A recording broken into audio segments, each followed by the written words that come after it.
Good morning, dear student. Today we are going to start the chapter 5th of civics. The chapter is judiciary. Judiciary chapter के बारे में हम study करेंगे. हमारे laws को, rule of law को apply करने के लिए एक सिस्टम की ज़रूरत होती है. उस सिस्टम को हम जुडिशरी सिस्टम बोलते हैं. जुडिशरी सिस्टम क्या होता है? ये इम्पोर्टेंट रोल प्ले करता है हमारी डेमोक्रेसी में. इसमें कोर्ट का मैकेनिज़्म होता है. जो कोर्ट है वो हर सिटीज़न को मतलब अगर कोई भी लॉ को वायलेट करता है, ख़राब करता है, फॉलो नहीं करता, तो कोर्ट के मैकेनिज़्म को हम जुडिशरी बोलते हैं. और ये हमारी कंट्री में, जो हमारी डेमोक्रेटिक कंट्री है, वहाँ पर जो जुडिशरी है वो बहुत ही इम्पोर्टेंट रोल प्ले करती है. तो ये बता रखा है कि जुडिशरी है. इस चैप्टर में हम ये पढ़ेंगे जो जुडिशरी है उसमें किस किस तरह के कोर्ट आते हैं, क्या क्या वो काम करते हैं, क्या क्या उनका काम है, फंक्शंस है, ये सब हम इस चैप्टर में स्टडी करेंगे. सो हमारा मेन टॉपिक अब स्टार्ट हो रहा है. What is the role of the judiciary? Judiciary का क्या रोल है? Court take decision on a very large number of issue. Judiciary का मतलब कोर्ट ही होता है जो डिसीजन लेता है. लार्ज नंबर पर बहुत इश्यूज़ होते हैं, उन पर डिसीजन लेता है. They can decide that no teacher can beat a student. वो डिसाइड करते हैं कि कोई भी टीचर बच्चों को बीट नहीं कर सकता. और वही डिसाइड करते हैं कि रिवर का वाटर कहाँ कहाँ किस किस स्टेट में डिस्ट्रीब्यूट करना है. और साथ ही साथ पनिशमेंट डिसाइड करते हैं किसी पर्टिकुलर क्राइम के रिगार्डिंग. अगर किसी पर्सन ने कोई क्राइम कर लिया तो उसके रिगार्डिंग उनको कौन सी पनिशमेंट मिलेगी. All this things, all this issues are decided by the judiciary. Broadly speaking, the work that the judiciary does can be divided into following. जो जुडिशरी काम करता है वो यहाँ पर बता रखा है. फर्स्ट क्या है? First work of judiciary is dispute resolution. झगड़ों को सोल्व करना. Judicial system provide a mechanism for resolving dispute between citizen and the government, between two state government and between the central and state government. जो judiciary है उसका main role क्या है, main work क्या है? डिस्प्यूट्स को resolve करना, dispute को सोल्व करना. चाहे वो डिस्प्यूट सिटीज़न के बीच में हुए हैं, सिटीज़न या गवर्नमेंट के बीच में हुए हैं, या डिफरेंट स्टेट्स के बीच में हुए हैं, या स्टेट या सेंट्रल गवर्नमेंट के बीच में हुए हैं. कहीं भी डिस्प्यूट हुए हैं तब जुडिशरी का क्या रोल है कि उस डिस्प्यूट को रिजोल्व करना, सोल्व करने की कोशिश करना. सेकेंड रोल क्या है जुडिशरी का? Judicial review.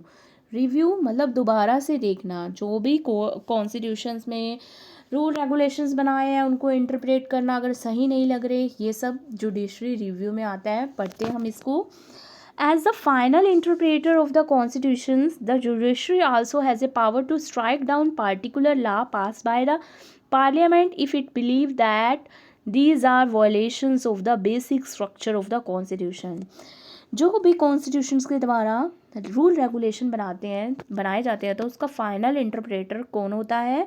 जुडिशरी ही होता है. जो जुडिशरी है वो डिसाइड करता है. अगर जुडिशरी को लगता है कि पार्लियामेंट ने ये बिल पास किया है या ये लॉ बनाया है, अगर ये लॉ बनाया है तो इससे हमारे कॉन्स्टिट्यूशन का बेसिक स्ट्रक्चर वायलेट हो सकता है, ख़राब हो सकता है, हार्म हो सकता है, तो क्या करेगा? जुडिशरी उस लॉ को इंटरप्रेट करने की कोशिश करेगा, चेंज करने की कोशिश करेगा, बदलने की कोशिश करेगा, मॉडिफाई करने की कोशिश करेगा. तो ये है second role of judiciary. Judicials review, dispute resolutions first. And third है रोल जुडिशरी का upholding the law and enforcing fundamental right.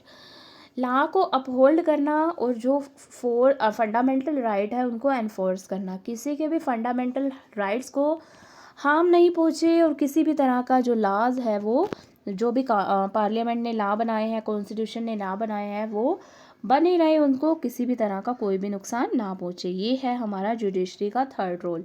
Every citizen of India can approach to Supreme Court or the High Court if they believe that their fundamental right have been violated. जो हम citizen को as a Indian citizen जो हमें rights मिले हैं, अगर हमें लगता है कि हमें हमारे राइट्स को सही ढंग से यूज़ नहीं करने दिया जा रहा, तो हम क्या कर सकते हैं, कोर्ट में अपील कर सकते हैं, जुडिशरी को अपील कर सकते हैं। For example in the class 7th book, हमने 7th की बुक में ये हाकिम शेख की एक स्टोरी पढ़ी थी, जो एग्रीकल्चर लेबरर था और वो चलती हुई ट्रेन से गिर गए थे और बहुत ही इंजर्ड हुए थे, उनको बहुत ज़्यादा चोट लगी थी, and whose condition got worse but several hospital refuse to admit them. उनकी कंडीशन बहुत ख़राब थी, लेकिन बहुत सारे हॉस्पिटल ने उनको एडमिट करने के लिए रिफ्यूज़ कर दिया। On hearing case the supreme court ruled the Article 21 which provide every citizen the fundamental right to life also include the right to health। तो उन्होंने क्या किया, अपने ट्रीटमेंट के बाद क्या किया, कुछ बहुत सारे हॉस्पिटल में गए, लेकिन लास्ट में किसी एक हॉस्पिटल में एडमिट हुए, तो जो भी प्राइवेट हॉस्पिटल में वो एडमिट हुए थे उनका खर्चा भी ज़्यादा हो गया, तो उन्होंने कोर्ट में केस फाइल किया, जिसके अकॉर्डिंग आर्टिकल 21 के अकॉर्डिंग उनका फंडामेंटल राइट है कि उनको right to life, right to health हर सिटीज़न को मिलना चाहिए। तो इसके अकॉर्डिंग जो प्राइवेट हॉस्पिटल है, जितना भी खर्चा हुआ है, तो वो सारा का सारा हमारी गवर्नमेंट के द्वारा उनको वापस दे दिया गया था। It therefore directed the West Bengal government to pay him compensation for the loss suffered as well as to come up with the blueprint of for primary health care with particular reference to treatment of patient during an emergency। तो waste Bengal में गए, उनके साथ हुआ, उन्होंने waste Bengal के court में वगैरह कोई भी फाइल दी होगी केस की, तो क्या हुआ, तो कोर्ट ने यही अनाउंस किया कि उनको कंपनसेशन मिल जाए, और साथ ही साथ जो प्राइमरी हेल्थ केयर का सर्विसेज से सेंटर थे वहाँ पर अगर उनमें किसी भी तरह की लैकिंग है, तो उन्होंने कोर्ट ने एक ब्लूप्रिंट तैयार किया था इसके रिगार्डिंग। और यहाँ इस पिक्चर में बताया गया है कि हमारी कंट्री में जो सुप्रीम कोर्ट है वो एस्टेब्लिश हुआ था 26 जनवरी 1950 को। ठीक है, नेक्स्ट है what is an independent judiciary. Independent judiciary क्या होती है, जो किसी पर डिपेंडेंट नहीं होती, जो खुद फ्रीली डिसीजन लेती है, किसी के प्रेशर में, किसी के बाउंडेशंस में डिसीजन नहीं लेती। इमेजिन ए सिचुएशन, एक सिचुएशन को इमेजिन करो in which a powerful politicians have encroached on land belonging to your family। Within this judiciary system, the politicians has the power to appoint and dismiss a judge from his office। यहाँ यह बता रखा है कि ऐसी situation imagine करो जहाँ politicians को पावर होएगी किसी भी जज को अपॉइंट करने की, किसी भी जज को डिसमिस करने की। When you take this case to the court, the जज is clearly partial to the politicians. अगर पॉलिटिशियंस जज को अपॉइंट करता है, अगर हमें किसी भी तरह का नुकसान होगा, तो वो जज इंडिपेंडेंटली डिसीजन नहीं ले पाएगा, जो उसको पॉलिटिशियंस बोलेगा वो उसी के अकॉर्डिंग ही डिसीजन ले पाएगा। पॉलिटिशियंस उसको फेयर डिसीजन लेने के लिए बोले या अनफेयर डिसीजन लेने के लिए बोले, लेकिन जो भी डिसीजन मेकिंग होएगी वो पार्शियल बेस्ड पर होएगी। The control that the politician hold over the judge does not allow for the judge to take independent decision। जो politicians है वो उसको independent decision नहीं लेने देगा। This lack of independence would force the judge to make all judgment in favor of politicians। ये independent decision नहीं लेने दिया जा रहा, तो क्या होगा कि सारा का सारा decision किसके फेवर में लिया जाएगा, politicians की। जैसा politician बोलेंगे, जैसा उनको फ़ायदा होगा, उसी के अकॉर्डिंग वो decision लेगा जज, क्योंकि वो किसके द्वारा अपॉइंट किया गया है, politicians के थ्रू ही अपॉइंट किया गया है। Although we often hear of rich and powerful people in India try to influence the judicial process, the Indian Constitution protect against the kind of situation by providing for independence of the judiciary। इसी तरह क्या होगा कि वो जो powerful people हैं, जो rich people है, हमेशा ही उन्हीं के फेवर में डिसीजन लिया जाएगा, वही इन्फ्लुएंस करेंगे जो भी हमारी जुडिशरी प्रोसेस है उसको। सो इस प्रॉब्लम को दूर करने के लिए हमारे इंडियन कॉन्स्टिट्यूशंस ने प्रोटेक्ट किया। इस प्रॉब्लम को दूर करने के लिए उन्होंने हमारे जुडिशरी को क्या किया, इंडिपेंडेंट रखा, अलग रखा। One aspect of the independence is the separation of power. Power का सेपरेट कर देना, जो पावर है वो अलग अलग लेजिस्लेटिव, एग्जीक्यूटिव, जुडिशरी, इसके अकॉर्डिंग पावर है वो अलग अलग भागों में डिवाइड कर दी। This as you read in chapter 1 is a key feature of the constitution. What this mean here is that other branches of the state like the legislature and the executive cannot interfere in the work of judiciary. हर कोई अपना काम करता है, legislature अपना काम करेगा, executive अपना काम करेगा और judiciary अपना काम करेगा, ये तीनों ही एक दूसरे में interference नहीं करेंगे. The court are not under the government and do not act on their behalf. जो कोर्ट होंगे वो गवर्नमेंट के अंडर में नहीं होंगे और गवर्नमेंट के अकॉर्डिंग काम नहीं करेंगे, इंडिपेंडेंटली वर्क करेंगे. For the above separations to work well, it is also crucial that all judges in the High Court as well as the Supreme Court are appointed with very little interference from these other branches of the government. जो भी जज appoint किए जाते हैं वो किसी की interference से नहीं किए जाते, गवर्नमेंट की इंटरफेरेंस से नहीं किए जाते.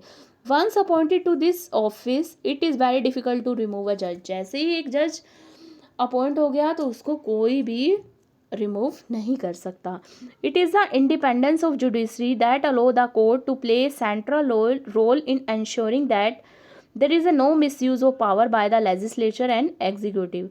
तो इंडिपेंडेंस है जो जुडिशरी वो यही अलो करता है कोर्ट, जो कि जो भी है लेजिस्लेचर है एग्जीक्यूटिव है वो कहीं भी अपने पावर को मिसयूज़ नहीं करेगा. अगर अपनी पावर को मिसयूज़ करने लग भी गया तो जो जुडिशरी है वो उसके अगेंस्ट एक्शन ले सकती है. It also plays a crucial role in protecting the fundamental rights of the citizen because anyone can approach the court if they believe that their right have been violated.